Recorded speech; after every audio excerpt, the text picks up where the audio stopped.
तो दोस्तों एक बार फिर आप सभी का यूपीएससी प्रीलिम्स टेस्ट 2023 में स्वागत है। आज है मध्यकालीन इतिहास का टेस्ट नंबर 3 और इसके साथ ही इसमें हम भारत के धार्मिक और सांस्कृतिक विकास में सूफी आंदोलन तक जो है 100 क्वेश्चन में कवर करेंगे इंपॉर्टेंट क्वेश्चन को। इसके बाद इसके आगे इसकी सीरीज जो है मध्यकालीन की चलेगी और इसकी सारी अपडेट आपको जैसे पता है हमारे टेलीग्राम चैनल पर मिलती है। इसकी पीडीएफ हो गई, क्लासेस की इन्फॉर्मेशन हो गई, सब आपको हमारे टेलीग्राम चैनल पर मिलती है। आप यहाँ से स्कैन कर सकते हैं या फिर स्टडी आना इस नंबर सर्च कर सकते हैं। अगर आपको क्लासेस करंट अफेयर की सीरीज चल रही है वो सब सारी चीज़ें पसंद आती हैं तो चैनल को लाइक कीजिए, ज़्यादा लोग पर शेयर कीजिए और लाइक करने शेयर करने के साथ ही नोटिफिकेशन बेल को जो है ऑन रखिएगा, ऑल नोटिफिकेशन को, ताकि अपडेट्स आप पहले मिल सके। और एक इन्फॉर्मेशन आपको और दे दें, जल्द ही हमारे जो है 100 क्वेश्चन की फुल लेंथ की टेस्ट सीरीज चालू होने वाली है, जिसमें 100 क्वेश्चन के साथ एक क्लास में आपको सॉल्व करवाया जाएगा। तो चलिए बिना किसी देरी के आज के टेस्ट की शुरुआत करते हैं। तो इसने पूछा है भक्ति आंदोलन और उसके प्रचारक के संदर्भ में कुछ कथन दिए गए हैं, उनमें बताना है कौन सा सुमेलित है। तो प्रचारक का नाम दिया है, उन किसके लिए जाना जाता है। इसमें शंकर देव का बात की गई, असम में वैष्णव भक्त का प्रचार। ऑप्शन 2 सूरदास की बात की, सूरसागर के लेखक, यूपी में कृष्ण पंथ लोकप्रिय बनाया। चैतन्य महाप्रभु की बात की गई, ये द्वैतवादी अद्वैतवादी में विश्वास किया और बंगाल में वैष्णववाद को लोकप्रिय बनाया। 4 मीराबाई कृष्ण भक्त और गीतों के माध्यम से राजस्थान पंथ लोकप्रिय बना। ऑप्शन 5 जो है तुलसीदास राम के उपासक और हिंदू धर्म के विभिन्न पहलुओं की व्याख्या करते थे। तो आपको अगर बताए तो मीराबाई के बारे में आपको पता ही है कि वो कृष्ण भक्त और गीतों के माध्यम राजस्थान में लोकप्रिय बना, यानी ऑप्शन 4 जहाँ वो ऑप्शन सही होगा। तो ए बी सी डी में 4 है, ठीक है। इसमें देखिए ए में 4 नहीं, इसको एलिमिनेट कर दीजिए। तुलसीदास की बात करें, तुलसीदास राम के उपासक और हिंदू धर्म के विभिन्न पहलुओं की व्याख्या की, ये बात भी सही है, यानी 5 जहाँ हो 5 तीनों में है, ठीक है। अगर बात करें सूरदास की तो उन्होंने सूरसागर के लेखक, यूपी में कृष्ण पंथ को लोकप्रिय बनाया, ये ऑप्शन भी सही है, ठीक है। यानी 2 जहाँ हो वो ऑप्शन सही होगा। तो 2 देखिए 3 में नहीं, उसको एलिमिनेट कर दीजिए। अगर बात करें चैतन्य महाप्रभु की, तो चैतन्य महाप्रभु का अगर जीवन काल की बात करें तो 1436 से 1533 में अपने कीर्तन के माध्यम से बंगाल में ये वैष्णववाद के लोकप्रिय बनाने के लिए जिम्मेदार थे, ठीक है। इनका मानना था कि सहज प्रेम का मार्ग मोक्ष मार्ग के लिए सबसे अच्छा है। वह जो है द्वैतवादी अद्वैतवादी में विश्वास करते थे। इस प्रकार देखिए इसमें ऑप्शन 3 भी सही होगा, यानी ऑप्शन 3 जहाँ हो वो ऑप्शन सही होगा। देखिए ऑप्शन बी में जो है 3 नहीं है, इसको एलिमिनेट कर दीजिए, यानी इसमें ऑप्शन डी सही होगा, 1 2 3 4, ठीक है। अब नेक्स्ट बात करते हैं क्वेश्चन नंबर 42 की। तो 42 में पूछा है निर्गुण संप्रदाय के संदर्भ में निम्नलिखित कथनों में कौन सा कथन सही है। सही उत्तर आपको बताना है। ऑप्शन 1 इन्होंने माना कि ईश्वर सर्वव्यापी है। ऑप्शन 2 इसके काव्य में प्रेमरसरी नाम से जाना जाता है जिनकी जड़ें प्रेम में है। ऑप्शन 3 है कबीर नानक दाऊ दयाल इस संप्रदाय से जुड़े हैं। ऑप्शन 4 अनुयायियों ने जाति व्यवस्था पर हमला किया, यानी निर्गुण संप्रदाय के, और ब्राह्मणों के अधिकारों को खारिज किया। तो जैसा कि आपको पता ही है कि इसमें अगर बात करें इन्होंने ईश्वर को सर्वव्यापी माना, ये बात सही है, लेकिन इनके काव्य को प्रेमाश्री नहीं क्या कहा जाता था, ज्ञानाश्री नाम से जाना जाता था, ठीक है। और इनकी जड़ें जो है ज्ञान में मानी जाती थी। इस प्रकार ऑप्शन 2 गलत हो जाएगा। तो ऑप्शन 2 जहाँ जहाँ हो उसको एलिमिनेट कर दीजिए। इसमें भी ऑप्शन 2 है, एलिमिनेट कर दीजिए। इसमें भी ऑप्शन 2 है, एलिमिनेट कर दीजिए। यानी बचा 1 3 4, 1 3 4 जो है सही है। तो इसी प्रकार से आपको क्वेश्चन सॉल्व करने हैं। अब क्वेश्चन नंबर 43 में भारतीय इतिहास के संदर्भ में निम्नलिखित युग्मों पर विचार कीजिए। पर्सनालिटी यानी व्यक्तित्व का नाम दिया है और उनके एसोसिएशन संघ का नाम आपको बताना है। चरक का संबंध जो है कनिष्क के शासन से, कालिदास संबंध चंद्रगुप्त द्वितीय के शासन का, ब्रह्मगुप्त का संबंध स्कंदगुप्त के शासन। सही सुमेलित आपको कौन सा ये बताना है। तो अगर आप देखेंगे इसमें ऑप्शन ए की बात है, चरक जो थे वो कुषाण राजा कनिष्क के दरबारी चिकित्सक थे, ये आपको ध्यान रखना है, ये आपको पता भी होगा। उन्होंने चरक संहिता की रचना की और आयुर्वेद के प्रमुख योगदानकर्ता में से एक थे, ठीक है। चरक संहिता जो है उसमें क्या था, उसमें औषधियाँ कैसे प्रयोग की जाती हैं, उनकी जड़ों और जड़ी बूटियों का उपयोग से संबंधित था चरक संहिता। तो इस प्रकार चरक का संबंध जो है कनिष्क के शासनकाल से, ये बात जो है सही, यानी कनिष्क के राज दरबारी चिकित्सक थे। सॉरी। इसके अलावा अगर बात करें ऑप्शन 3 की, तो ऑप्शन 3 जो है वो ब्रह्मगुप्त के बारे में, स्कंदगुप्त के शासनकाल में जो है, यानी मौर्य नौकरशाही योग्यता पर आधारित थी, ठीक है। जहाँ उदाहरण के लिए अगर फॉर एग्जांपल बताएं, जो लोग धार्मिक परीक्षणों में सफल होते थे उन्हें प्रशासनिक न्याय में नियोजित किया जाता, लेकिन गुप्त शासन के कई कार्यालय में एक ही व्यक्ति के हाथों में संयुक्त हो गए और पद वंशानुगत हो गए। ठीक है, कुल मिलाकर इसमें देखेंगे तो ब्रह्मगुप्त जो है वो स्कंदगुप्त के शासन काल से संबंधित है। ठीक है, तो ये ऑप्शन सही है। लेकिन अगर कालिदास की बात करें तो कालिदास का संबंध जो है इनका संबंध जो है चंद्रगुप्त द्वितीय के साथ नहीं था। ठीक है, इस प्रकार जो है इसमें एक और तीन जो है सही, यानी ऑप्शन सी जो है सही है।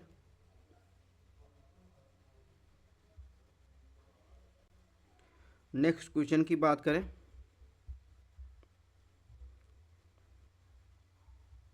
नेक्स्ट क्वेश्चन में क्या पूछा था? नेक्स्ट क्वेश्चन में पूछा है मौर्य और गुप्त प्रशासन के संदर्भ में आपको बताना है कौन सा इसमें जो है सही है। एक सेकंड मैं इसमें थोड़ा सा करेक्शन कर दूं। इस क्वेश्चन में जो मैंने अभी ये ब्रह्मगुप्त के बारे में बताया, ये ऑप्शन जो है गलत है, यानी चरक के बारे में तो बात सही है। ठीक है, लेकिन इसके साथ कालिदास वाला जो ऑप्शन है, कालिदास जो चंद्रगुप्त द्वितीय के दरबार में 9 रत्नों में से एक थे, ये बात भी सही है। ठीक है, और इनकी रचना जो नाटक, इनको आपको पता है इन्होंने क्या लिखा, मालविकाग्निमित्रम, अभिज्ञान शाकुंतलम, और इसके साथ जो है उन्होंने कुछ महाकाव्य और भी लिखे जैसे रघुवंशम, कुमार संभवम, कालिदास के कुछ अन्य कविताएं जैसे ऋतुसंहार, मेघदूत। तो मैंने इसको सॉरी, मैं अपनी गलती के लिए क्षमा प्रार्थी हूँ। तो इसमें एक और दो जो है सही है। ब्रह्मगुप्त के बारे में बात करें तो ब्रह्मगुप्त जो है 7वीं शताब्दी से संबंधित थे, और ब्रह्मगुप्त जो थे वो स्फूत सिद्धांतिका लिखी। ठीक है, और इसके माध्यम से गणितीय सिस्टम का पता चला। और स्कंदगुप्त का जो संबंध था वो 7वीं शताब्दी से सब था। तो इस प्रकार जब स्कंदगुप्त का संबंध 7वीं शताब्दी से था, सॉरी 5वीं शताब्दी से था, और इनका संबंध 7वीं शताब्दी से था, तो ये जो है इनके शासन से कोई संबंध है नहीं। इस प्रकार ऑप्शन 3 गलत हो जाएगा, इसमें ऑप्शन ए जो है सही होगा। ठीक है, क्वेश्चन नंबर 44 में देखते हैं मौर्य और गुप्त प्रशासन के संदर्भ में जो है विचार करें। ऑप्शन 1 मौर्य प्रशासन केंद्रीकृत था जबकि गुप्त प्रशासन विकेंद्रीकृत था। ऑप्शन 2 उनके प्रशासन की जटिलताओं के कारण गुप्तों में मौर्य की तुलना बड़ी नौकरशाही थी। ऑप्शन 3 मौर्य नौकरशाही के विपरीत गुप्त नौकरशाही वंशानुगत थी। तो अभी मैंने मौर्य और गुप्त शासनकाल के बारे में मैंने आपको थोड़ी सी चर्चा की थी, तो उसी के आधार पर अगर देखेंगे तो मौर्य शाही के विपरीत जो है, नौकरशाही के विपरीत जो है, यानी मौर्य नौकरशाही योग्यता पर आधारित थी, लेकिन गुप्त में क्या हुआ, वंशानुगत हो गया। तो इस प्रकार जो है ये ऑप्शन सही है। ठीक है, अगर गुप्त नौकरशाही उनकी विस्तृत और संगठित नहीं थी, लेकिन जितनी कि उनके समकक्ष मौर्य थे। ठीक है, यानी उनके प्रशासन जटिल कारण मौर्यों में गुप्तों की तुलना में मौर्यों की तुलना में बड़ी नौकरशाही थी। तो ये बात जो है उल्टा लिखा गया है। तो इस प्रकार देखेंगे ये गलत है। ठीक है, ऑप्शन 1 की बात करें तो मौर्य प्रशासन में राजा सभी अधिकार का स्रोत और प्रशासन केंद्रीकृत था। तो ये बात जो है सही है, यानी इसमें देखेंगे तो इसमें ऑप्शन सी जो है सही है। क्वेश्चन नंबर 45 की बात करें, 45 में क्या पूछा है? 45 में अशोक के शिलालेखों के बारे में निम्नलिखित कथनों पर विचार कीजिए। ऑप्शन 1 मस्की को छोड़कर सभी लघु शिलालेख में अशोक का देवरा नाम पियदस्सी नाम है। ऑप्शन 2 रुमनदेही स्तंभ शिलालेख अशोक की लुम्बिनी की यात्रा और शाही कर में 1/8वें हिस्से की कमी के बारे में बताता है। ऑप्शन 3 उपमहाद्वीप के बड़े हिस्से में अशोक के शिलालेख ब्राह्मी लिपि में लिखे गए। कौन सा कथन सही है? अगर ऑप्शन 1 की बात करें तो जब जेम्स प्रिंसेप अशोक की ब्राह्मी शिलालेखों को पढ़ने में सफल हुए तो उन्होंने यह स्पष्ट नहीं था कि उन्होंने किस राजा का उल्लेख उसमें किया गया है। ठीक है, ऐसा इसलिए हुआ क्योंकि उनमें से अधिकांश अशोक को 2 उपाधियों के रूप में संदर्भित करते। एक तो देवना नाम प्री यानी देवताओं का प्री, दूसरा पियदस्सी यानी जो शुभता को देखता हो। बाद के दशकों में राजा अशोक के व्यक्तिगत नाम वाले सूक्ष्म अभिलेख संस्करण पहले मस्की में पाए गए और बाद में उद्गोलम, नितूर और गुजरा में पाए गए। ठीक है, तो इस प्रकार ये ऑप्शन जो है गलत है। ऑप्शन 2 की बात करें तो रुमनदेही शिलालेख की बात कर रहा है जो लुम्बिनी में है, यात्रा और शाही कर के एक 8वें हिस्से की कमी के बारे में बताता है। ये बात जो है सही है। ऑप्शन 3 की बात करें तो ऑप्शन 3 भी सही है, यानी 47 स्थानों में से कुल 182 शिलालेख मिले हैं जो प्रकृत भाषा में लिखे गए हैं। उपमहाद्वीपी के महान अतीत को ब्राह्मणी लिपि में लिखा गया है। तो इस प्रकार जो है इसमें ऑप्शन 2 और 3 सही है, यानी ऑप्शन बी। क्वेश्चन नंबर 46 में क्या पूछा है? बौद्ध धर्म के हीनयान और महायान स्वरूप के बारे में निम्नलिखित कथनों में विचार कीजिए। ऑप्शन 1, तीसरी बौद्ध परिषद में बौद्ध धर्म को हीनयान और महायान में विभाजित किया गया। ऑप्शन 2, हीनयान बौद्धों ने बुद्ध को एक मार्गदर्शक रूप में माना, जबकि महायान बौद्धों ने बुद्ध को एक मूर्ति के रूप में माना। ऑप्शन 3, हीनयान का सबसे महत्वपूर्ण कार्य महावस्तु है, जबकि ललित विस्तार सबसे पवित्र महायान ग्रंथ है। तो आपको सही कथन इसमें बताना है बौद्ध धर्म के हीनयान और महायान स्वरूप के बारे में। तो अगर वहीं ऑप्शन 1 की बात करें और 2 की बात करें तो उसमें ऑप्शन 1 जो है सही है, ठीक है। ऑप्शन 2 जो है गलत है। यानी इसकी व्याख्या हम आपको बता दें कि पहली शताब्दी ईस्वी तक बौद्ध विचारों और प्रथाओं में परिवर्तन के प्रमाण मिले, ठीक है। प्रारंभिक बौद्ध शिक्षाओं ने निर्वाण प्राप्त करने में आत्म प्रयास को बहुत महत्व दिया। इसके अलावा बुद्ध को एक ऐसे इंसान के रूप में माना जाता था जिन्होंने अपने प्रयास से ज्ञान और मुक्ति प्राप्त की थी। हालांकि जैसे जैसे समय बीतता गया एक उद्धारकर्ता का विचार सामने आया। अंत में कनिष्क के शाही संरक्षण में कश्मीर के कुंडल वन में आयोजित चौथी बौद्ध परिषद में बौद्ध धर्म हीनयान और महायान में विभाजित हो गया।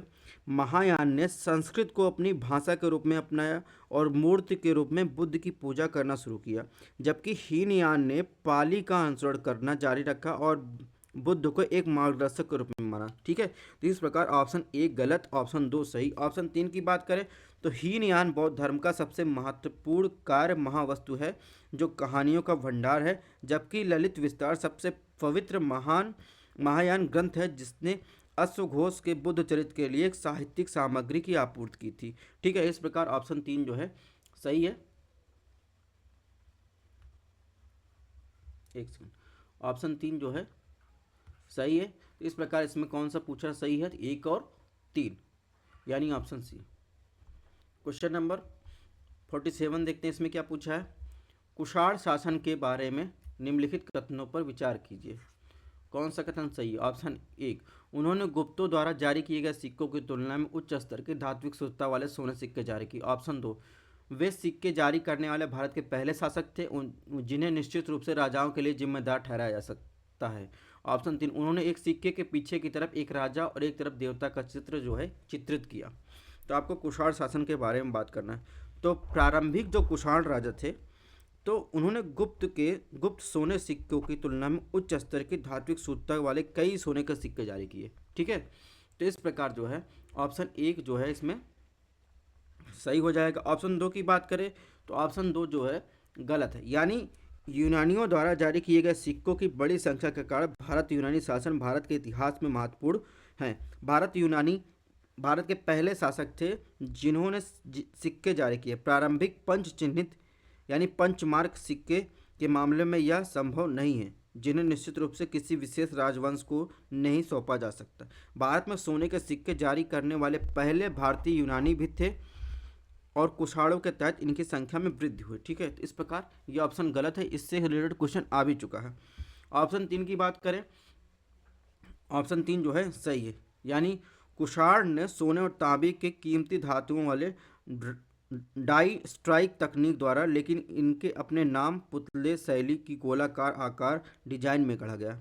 फिर भी इंडो यूनानियों के सिक्कों की तरह उनके मूल सिक्कों में राजा के पीछे की तरफ कुछ देवता यानी ग्रीक भगवान पर चित्रित किया गया था। तो इस प्रकार इसमें 1 और 3 जो है सुमेलित है, यानी ऑप्शन सी। क्वेश्चन नंबर 48 में क्या पूछा है? 48 में सातवाहन के शासन के बारे में पूछा है। कौन सा कथन सही है? ऑप्शन 1, उन्होंने मौर्यों के प्रशासनिक क्रम को जारी रखा।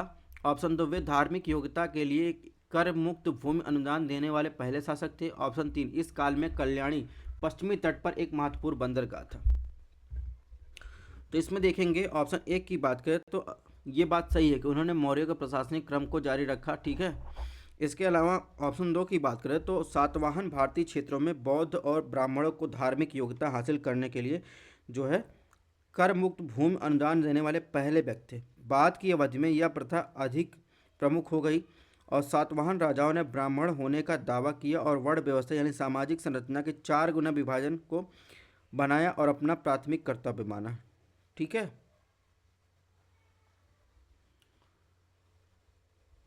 तो वो धार्मिक योग्यता के लिए कर मुक्त देने वाले पहले शासक थे, ये बात जो है गलत है। ऑप्शन सॉरी, ये बात जो है सही है, अभी तो मैंने बताया इसके बारे में। ठीक है, ऑप्शन 3 की बात करें तो सातवाहन शासन के दौरान व्यापार और उद्योग के क्षेत्र में उल्लेखनीय प्रगति हुई। व्यापारियों ने अपनी गतिविधियों को बढ़ाने के लिए गिल्ड का गठन किया। सातवाहन काल में विदेशी वाणिज्यिक गतिविधि भी देखी गई। टालमी ने दक्कन में कई बंदरगाहों का उल्लेख किया। सातवाहनों का सबसे बड़ा बंदरगाह पश्चिमी दक्कन पर कल्याणी और पूर्वी तट पर देखेंगे, पूर्वी तट पर जो है गंडकसेल और गंजम महत्वपूर्ण बंदरगाह थे। तो इस प्रकार देखेंगे, इसमें जो है 1 2 3 तीनों सही, यानी ऑप्शन डी जो है सही होगा। क्वेश्चन नंबर 49 की बात करें, इसमें क्या पूछा है, संगम युग के बारे में कौन सा कथन गलत है। ऑप्शन ए, रोमनों के साथ उनके व्यापारिक संबंध थे, उन्होंने इत्र जवाहरात हाथी के दांत हीरे निर्यात किए थे। ऑप्शन बी, ब्राह्मणों को समाज में कोई विशेषाधिकार प्राप्त नहीं था। ऑप्शन सी, महिलाओं की स्थिति उत्तर भारत की तुलना में बेहतर थी और बाल विवाह सती प्रथा का अभाव था। ऑप्शन डी, इनमें से कोई नहीं। तो जैसा कि आपको पता है कि इसमें जो है संगम काल में महिलाएं शिक्षित थी और विभिन्न आर्थिक गतिविधियों जैसे धान की खेती, पशुपालन, टोकरी काताई आदि में लगी हुई थी, लेकिन बाल विवाह अनुपस्थित था। लेकिन सती प्रथा की क्रूर प्रथा तमिल समाज में प्रचलित थी। ठीक है, तो इस प्रकार जो है इसमें ऑप्शन सी जो है गलत हो जाएगा। क्वेश्चन नंबर 50 की बात करें, सिंधु घाटी सभ्यता और वैदिक काल के बारे में विचार कीजिए। ऑप्शन 1, सिंधु घाटी के लोग प्रतीक पूजक थे जबकि वैदिक काल के लोग प्रतीक पूजक के विरोधी थे। ऑप्शन 2, सिंधु घाटी सभ्यता वैदिक काल दोनों लोग लोहे का उपयोग से अनजान थे। ऑप्शन 3, वैदिक काल के लोग में गायों के लिए बहुत सम्मान था जो सिंधु घाटी सभ्यता के लोग में ऐसा नहीं था। तो आपको बताना है, सिंधु घाटी और वैदिक काल सभ्यता का कंपैरिजन किया गया है, आपको बताना है इसमें से कौन सा सही है। ऑप्शन 1 की बात करें तो ऑप्शन 1 सही, यानी सिंधु घाटा के लोग प्रतीक पूजक थे। प्रतीक का मतलब होता है कि आइकॉन, ठीक है, जबकि वैदिक काल के लोग जो है प्रतीक पूजक के विरोधी थे। जैसे प्रतीक पूजक में अगर बताएं, हड़प्पा वासी जो है प्रजनन संबंधी मान्यताओं का एक पहलू जैसे लिंग हो गया, योनि हो गया, उनके पत्थर के प्रतीक के रूप में पुरुष और महिला की रचनात्मक ऊर्जा की पूजा की जाती है। जबकि वैदिक काल की लोग बात करें तो वो प्रकृति के उपासक थे। उन्होंने कई प्राकृतिक घटनाओं जैसे बारिश, सूर्य, चंद्रमा की उपस्थिति, नदियाँ, पहाड़, इसी तरह के अस्तित्व की व्याख्या करना मुश्किल लगा। इस प्रकार उन्होंने इन घटनाओं को प्रकृति के लिए जिम्मेदार ठहराया और इसकी पूजा की। ठीक है, इसका मतलब यही है, प्रतीक का मतलब यही है। ऑप्शन 2 की बात करें, ऑप्शन 2 जो है गलत है, यानी हड़प्पा के लोग लोहे को छोड़कर लगभग सभी धातुओं के बारे में जानते थे। हालांकि लोहे का जिक्र कभी लोथल और हड़प्पा काल के अफगानिस्तान कुछ स्थलों पर मिलता है। वे वास्तव में लौह अयस्क युक्त तांबे की वस्तुएं हैं। इन अयस्कों को तांबे से अलग नहीं किया गया है, शुद्ध लोहे धातु के रूप में एक अलग पहचान दी गई है। ठीक है, वैदिक काल मोटे तौर पर भारत की में प्रारंभिक लौह युग के लिए जाना जाता है। वैदिक समाज द्वारा लोहे के औजारों को अपनाया गया जिससे उन्होंने जंगल का काटने और अधिक व्यवस्थित कृषि जीवन यापन करने की सुविधा मिली। ठीक है, तो इस प्रकार ऑप्शन 2 गलत हो जाए। ऑप्शन 3 की बात करें, ऑप्शन 3 जो है सही है, यानी वैदिक काल के लोग गायों के लिए बहुत सम्मान था और सिंधु घाटी सभ्यता के लोग ऐसा नहीं था। तो इस प्रकार इसमें 1 और 3 जो है सही है, ऑप्शन सी। क्वेश्चन नंबर 51 देखते हैं। 51 में क्या पूछा है, भारतीय इतिहास के संदर्भ में निम्नलिखित कथनों में कौन सा कथन गलत है। ऑप्शन 1, हड़प्पा का लेखन वुस्ट्रोफीडन था। ऑप्शन बी, बुद्ध ग्रंथ यानी बौद्ध ग्रंथ अगुंतर निकाय में 16 महाजनपदों का उल्लेख है। ऑप्शन सी, देवी चंद्रगुप्तम एक राजनीतिक नाटक है जो राजा चंद्रगुप्त मौर्य में आने का वर्णन करता है? ऑप्शन डी इनमें से कोई नहीं। 51 की बात करें तो ऑप्शन एक जो है ये सही है, यानी हड़प्पा की लिपि चित्रात्मक और लोक शैल्पिक थी, यानी प्रतीक का प्रयोग किया गया था। हड़प्पा का लेखन इसे बेस्टोफिडन कहा जाता है, अर्थात इसका मतलब होता है एकांतर पंक्तियों में दाएं से बाएं और बाएं से दाएं लिखने की पद्धति है, जिसे अभी तक समझ नहीं जा सकी। ठीक है। ऑप्शन बी की बात करें तो ये भी सही, यानी बौद्ध ग्रंथ जो है अगुंतर निकाय में 16 महाजनपदों का उल्लेख किया गया है। और इसमें ऑप्शन सी की बात करें, ऑप्शन सी जो है गलत है। ठीक है। इसमें विशाख दत्त का देवी चंद्रगुप्तम हमें शक शासक द्वारा रामगुप्त की हार और शक शासक की हत्या, साथ ही चंद्रगुप्त द्वितीय द्वारा रामगुप्त की हत्या, सिंहासन पर उनके प्रवेश, ध्रुव देवी और उनके विवाह के बारे में बताता है। विशाख दत्त का मुद्रा राक्षस एक राजनीतिक नाटक है जो राजा चंद्रगुप्त मौर्य की सत्ता में आने का वर्णन करता है। इस प्रकार जो है ऑप्शन सी जो है इसमें गलत हो जाएगा। क्वेश्चन नंबर 52 देखते हैं, इसमें क्या पूछा है। इसमें पूछा है वैदिक काल के संदर्भ में कौन सा कथन सही है। ऑप्शन एक, वैदिक काल के लोग की पूजा का उद्देश्य भौतिकवादी था ना कि आध्यात्मिक। ऑप्शन दो, ऐतरेय ब्राह्मण में सर्वप्रथम आश्रम व्यवस्था का उल्लेख मिलता है। ऑप्शन तीन, ऋग वैदिक काल में कोई नियमित कराधान नहीं था। तो अगर बात करें ऑप्शन एक की तो इसमें जो है ऑप्शन एक जो है सही है, यानी वैदिक काल के लोग पूजा का उद्देश्य भौतिकवादी था ना कि आध्यात्मिक। ठीक है। ऑप्शन दो की बात करें तो ऑप्शन दो भी सही है, यानी ऐतरेय ब्राह्मण में सर्वप्रथम आश्रम व्यवस्था का उल्लेख मिलता है। जैसे अगर बात करें तो चार चरण शामिल हैं। ठीक है।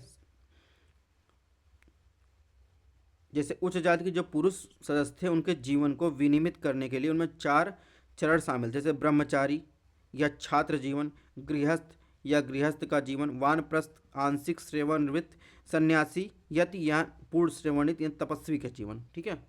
ऑप्शन तीन की बात करें, ऑप्शन तीन जो है गलत है, यानी ऋग वैदिक काल में करों के संग्रह के साथ कोई आधिकारिक संबंध नहीं था, इसलिए कोई विनियमित कराधान संभव नहीं था। केवल स्वैच्छिक प्रसाद अर्थात बलि लोगों से युद्ध की लूट में प्रमुख सामाजिक आय का गठन था।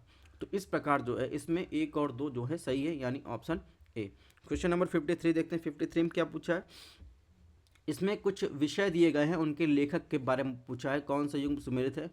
तो विशुद्ध मग विशुद्ध मग अश्वघोष, बुद्ध चरित्र वसुमित्र, राज तरंगी कल्याण। तो इसमें बताना है कौन सा सही सुमेलित है।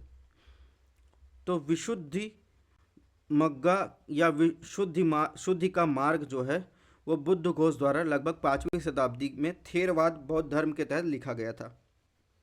ठीक है। तो इस प्रकार जो है ये ऑप्शन गलत है। ऑप्शन दो की बात करें तो बुद्ध चरित्र एक महाकाव्य को अश्वघोष ने संस्कृत में गौतम बुद्ध के जीवन के बारे में लिखा था, तो ये भी सुमेलित नहीं है। और अगर ऑप्शन तीन की बात करें, राज तरंगड़ी कल्हड़ द्वारा संस्कृत में लिखी गई थी, कश्मीर के शासकों का विवरण देती हैं। कल्हड़ संस्कृत भाषा के महान इतिहासकार थे जिन्होंने 12वीं शताब्दी में कश्मीर के इतिहास के बारे में लिखा। इस प्रकार इसमें केवल जो है तीन सही है। ठीक है। क्वेश्चन नंबर 54 में क्या पूछा है। प्राचीन भारतीय अभिलेखों के संदर्भ में निम्नलिखित कथनों पर विचार कीजिए, कौन सा ऑप्शन सही। ऑप्शन एक, कलसी अभिलेख में अशोक के बौद्ध धर्म अपनाने के बाद प्रशासन का विवरण मिलता है। और ऑप्शन दो, कंगनहल्ली अभिलेख मौर्य काल के हैं। ऑप्शन तीन, धमेक स्तूप धर्म चक्र प्रवर्तन स्थल के पास स्थित है। तो इसमें देखेंगे ऑप्शन एक जो है कलसी अभिलेख अशोक के बौद्ध धर्म अपनाने के बाद प्रशासन के मानवीय दृष्टिकोण को दर्शाता है। यह शिलालेख जो देहरादून के पास स्थित है, प्रकृति में ब्राह्मणी लिपि के साथ लिखा गया है। तो इस प्रकार ऑप्शन एक जो है सही। ऑप्शन दो की बात करें, ऑप्शन दो गलत है, यानी अगर बात करें जो मस्की शिलालेख है वो अशोक के नाम का उल्लेख किया गया है। ठीक है। जबकि जो ये कनगनहल्ली जो कर्नाटक शिलालेख यानी कर्नाटक में स्थित शिलालेख है वो अशोक के ब्राह्मणी लिपि में रण्यो अशोक के रूप में संदर्भित किया गया है और यह सातवाहन काल का है। इस प्रकार ऑप्शन दो गलत हो जाएगा। ऑप्शन दो जहाँ जहाँ वो एलिमिनेट कर दीजिए, बचा ऑप्शन सी यानी एक और तीन। क्वेश्चन नंबर 55 में क्या पूछा है। भारत में पाल शासन के संदर्भ में निम्नलिखित कथनों पर विचार कीजिए, कौन सा कथन सही है। ऑप्शन एक, बंगाल के पाल शासकों ने हीनयान बौद्ध धर्म का पालन किया। ऑप्शन दो, विक्रमशिला और औदंतपुरी में विश्वविद्यालय पाल शासकों के अधीन बनाए गए थे। ऑप्शन 3, पाल शासक मुख्य रूप से बौद्ध थे, उन्होंने हिंदू मंदिरों का निर्माण नहीं किया। तो ऑप्शन ए की बात करें तो ऑप्शन एक जो है गलत है, यानी 8वीं से 12वीं शताब्दी ईस्वी में बंगाल क्षेत्र पर शासन करने वाले पाल शासक मुख्य रूप से बौद्ध थे। उन्होंने और महायान बौद्ध धर्म का पालन करते थे। वे धर्म पाल के लखीमपुर ताम्रपत्र अभिलेख के अनुसार पाल वंश का संस्थापक गोपाल था। पाल की शक्ति को सेना राजवंश द्वारा नष्ट कर दिया गया था। ठीक है, इस प्रकार जो है ये महायान, ये गलत हो जाएगा। तो ऑप्शन एक जहाँ जहाँ वो एलिमिनेट कर दीजिए, बचा बी और डी, यानी 2 या तो सही है तो 3 सही है। ठीक है, ऑप्शन 2 की बात करें तो बिहार की उदंतपुरी में देखेंगे तो विक्रमशिला उदंतपुरी विश्वविद्यालय पाल शासकों के अधीन बनाएंगे, ये बात जो है सही है। अब ऑप्शन 3 की बात करें तो पाल शासक, हालांकि पाल शासक मुख्य रूप से बौद्ध थे, उन्होंने हिंदू मंदिरों का निर्माण भी करवाया था। ठीक है, तो इस प्रकार ये भी ऑप्शन गलत है, यानी ऑप्शन बी जो है सही है। अब बात करते हैं क्वेश्चन नंबर 56 की। प्राचीन भारत के दौरान मूर्ति कला के विकास के संदर्भ निम्नलिखित कथनों पर विचार कीजिए। ऑप्शन 1, लाल बलुआ पत्थर का प्रयोग मथुरा कला में किया जाता था। ऑप्शन 2, भारत यूनानी कला में बुद्ध के आध्यात्मिक अवस्था में दर्शाया गया है। ऑप्शन 3, अमरावती कला को काकतीय वंश शासकों द्वारा संरक्षण दिया है। कौन सा कथन जो है सही है? तो इसमें देखेंगे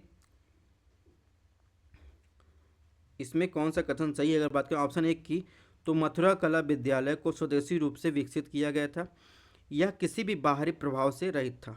कुषाण शासकों के संरक्षण में लाल बलुआ पत्थर के उपयोग करके बनाया गया था। इसमें 3 धर्म बौद्ध, जैन, हिंदू धर्म से प्रभावित था। बुद्ध को मुस्कुराते हुए दिखाया गया। मथुरा और कंगलितला सोनक के आसपास के क्षेत्रों में बनाया गया। तो इस प्रकार जो है ऑप्शन 1 सही, ऑप्शन 2 भी सही है, यानी भारत यूनानी कला बुद्ध की आध्यात्मिक अवस्था को दर्शाया गया। ऑप्शन 3 की बात करें, ऑप्शन 3 गलत है, यानी अमरावती कला स्वदेशी रूप से विकसित किया गया, मुख्य रूप से बौद्ध धर्म पर केंद्रित है और इसको जो है सातवाहन शासकों द्वारा संरक्षण दिया गया था, काकतीय नहीं। ठीक है, इसमें इस प्रकार देखेंगे 1 और 2 जो है सही है। क्वेश्चन नंबर 57 में क्या पूछा है? निम्नलिखित में किस विदेशी यात्रा ने नालंदा विश्वविद्यालय का दौरा किया? विदेशी यात्री ने, सॉरी, सही उत्तर आपको बताना है। तो आपको पता ही होगा इसमें जो है नालंदा का दौरा करने वाले जो थे वो इत्सिंग, इसके अलावा जो थे इसमें जो है वेनसांग, इन्होंने नालंदा का दौरा किया था। ठीक है, तो इस प्रकार जो है इसमें ऑप्शन बी जो है सही होगा। वेनसांग ने क्या था, विश्वविद्यालय में 2 वर्ष बिताए थे। एक अन्य चीनी विद्वान आइत्सिंग ने 7वीं वर्ष के अंत में नालंदा में 10 वर्ष बिताए थे। और अगर नालंदा के प्रसिद्ध विद्वान नागार्जुन जो है माध्यमिका, शून्यवाद और आर्यभट्ट खगोल शास्त्री थे। तो इस प्रकार इसमें कुल मिलाकर इसमें ऑप्शन 2 और 4 जो है सही है। क्वेश्चन नंबर 58 में देखिए, प्रमुख विश्वविद्यालय दिए गए उनके सम्मिलित शासक की बात की। विक्रमशिला, गोपाला प्रथम, मान्यखेता, गौतमीपुत्र, सतकर्णी, नालंदा, धर्मपाल। तो इसमें देखेंगे इसमें तीनों जो है सुमेलित जो है नहीं है। ठीक है, क्यों सुमेलित नहीं? अगर विक्रमशिला की बात करें तो विक्रमशिला वर्तमान में बिहार के भागलपुर जिले में स्थित है। यह पाल वंश के राजा धर्मपाल द्वारा स्थापित किया गया था। ठीक है, तो इस प्रकार विक्रमशिला का संबंध इससे हो जाएगा। इसके अलावा अगर मान्यखेता की बात करें, अब मलखेड़ कर्नाटक आ जाता है। यह राष्ट्रकूट शासन के तहत प्रमुखता से उभरा। जैन धर्म, बौद्ध धर्म, हिंदू धर्म विद्वानों ने यहाँ अध्ययन किया। ठीक है, इसमें द्वैध विचारक का मठ है, अतः 2 युवा सुमेलित नहीं है। अगर बात करें ऑप्शन 3 की नालंदा की, नालंदा दक्षिण एशिया का सबसे प्रसिद्ध विश्वविद्यालय था। यह स्पष्ट नहीं इसे किसने स्थापित किया था। यह गुप्त काल के दौरान अस्तित्व में था। हर्षवर्धन और पाल राजाओं के शासन में इसे प्रमुखता मिली थी। तो कुल मिलाकर इसमें ऑप्शन डी जो है, यानी कोई सुमेलित नहीं। 59 की बात करें तो प्राचीन भारत की श्रेणी या सहकारी समितियां सिस्टम के संदर्भ में निम्नलिखित कथनों पर विचार कीजिए। आप कौन सा ऑप्शन सही है? ऑप्शन 1, राज्य के साथ पंजीकृत सभी श्रेणियों पर राजा का केंद्रीय प्रशासनिक अधिकार था। ऑप्शन 2, श्रेणियों ने व्यापारियों के लिए एक अधिशेष कोष के रूप में भी काम किया, जिसमें केवल अमीर पुरुष व्यापारी ही अपना पैसा जमा करते सकते थे। ऑप्शन 3, श्रेणियों के पास अपने सदस्यों पर कार्यकारी नियामक शक्तियाँ थी। तो आपको बताना इसमें जो है कौन सा कथन सही है, प्राचीन भारत की श्रेणी या सहकारी समिति सिस्टम के बारे में।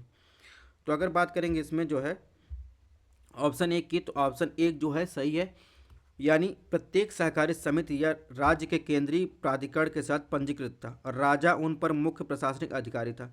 गिल्ड एक ही पेश का पालन करने वाले या एक ही वस्तु के काम करने वाले व्यापारियों और शिल्पकारों के संघ थे। ठीक है।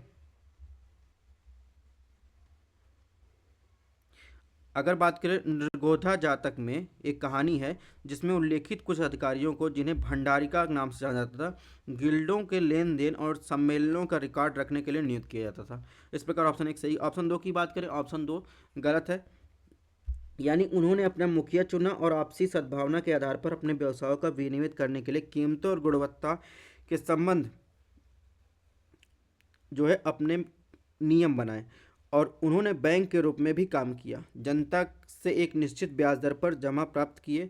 अमीर पुरुषों और महिलाएं भी इनके पास अपना पैसा जमा करते थे। ठीक है, केवल अमीर पुरुष व्यापारी का है, इसमें इस प्रकार गलत हो जाएगा।